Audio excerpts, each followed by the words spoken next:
Madame la Présidente, Messieurs les ministres, en tant qu'élu parisien, je suis très heureux de souhaiter à votre conférence la bienvenue à Paris.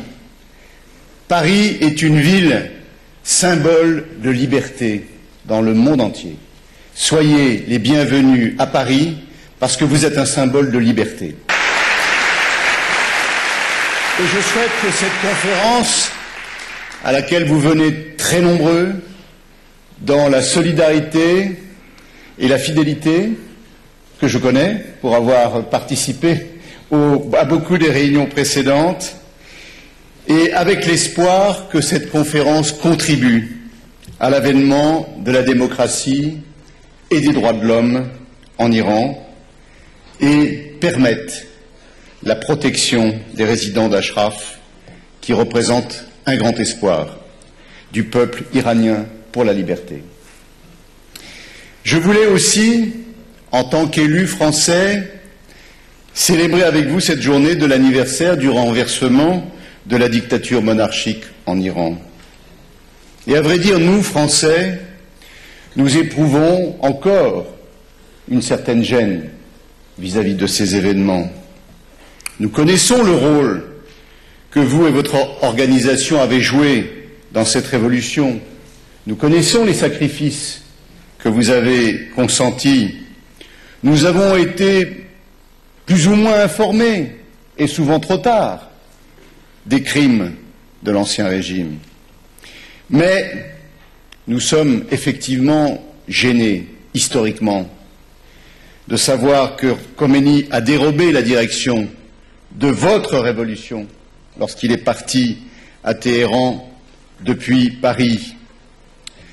Et nous n'avons pas analysé, nous n'avons pas assumé les fautes qui ont été commises par la France et par d'autres pays sur l'échiquier international à l'égard de la résistance démocratique du peuple iranien, l'organisation des Moudjahidines, le Conseil national de la résistance et vous-même, Madame la Présidente, Mariam Rajavi.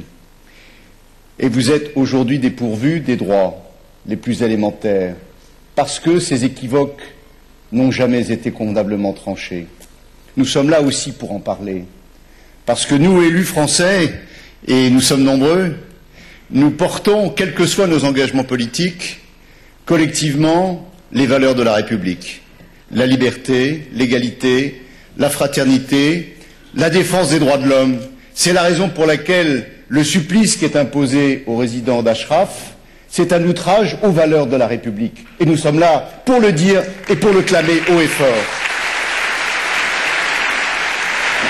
Et puis, il faut toujours avoir confiance dans le jugement du peuple français.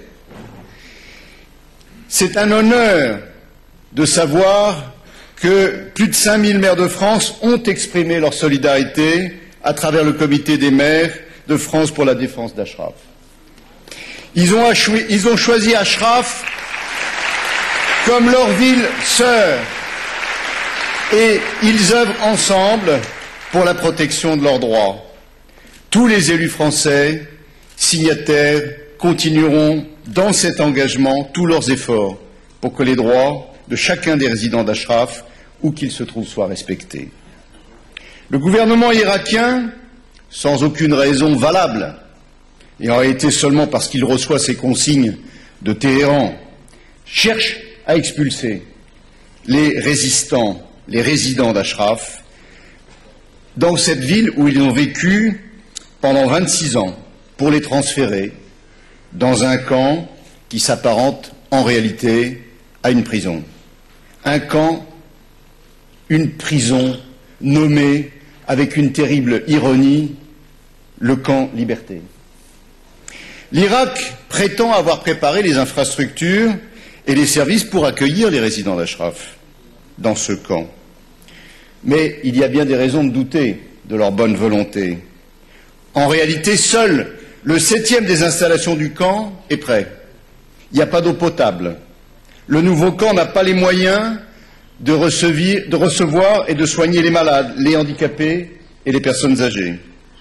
Toutes les installations doivent être préparées par les résidents eux-mêmes, alors qu'ils sont privés de la liberté de mouvement et sous la menace permanente de la police irakienne armée présente à l'intérieur du camp. Vous avez demandé, Madame la Présidente, au gouvernement irakien de fournir les minimums nécessaires pour permettre, dans des conditions dignes, le transfert au camp et de garantir qu'aucune violence ne serait exercée. Le gouvernement irakien n'a toujours pas accordé une réponse à cette demande légitime. Et les Nations unies et son représentant spécial en Irak n'ont, jusqu'à ce jour, pas adopté de position sur ce point. Dans ces conditions, nous devons continuer à manifester notre solidarité à l'égard des résidents d'Ashraf. Il n'est pas possible qu'ils acceptent un transfert dans les conditions qui sont proposées. Il faut donc refuser ce transfert tant que les garanties ne sont pas données que ce transfert respectera le minimum de la dignité et des droits de l'homme. Si ce transfert revient à un déplacement forcé, c'est inacceptable. Ça contrevient aux principes fondamentaux du droit humanitaire international. Nous appelons donc collectivement les Nations unies ainsi que tous les gouvernements pour agir, pour empêcher cette violation du droit. Nous sommes solidaires des résidents d'Ashraf. Les résidents d'Ashraf connaissent notre solidarité.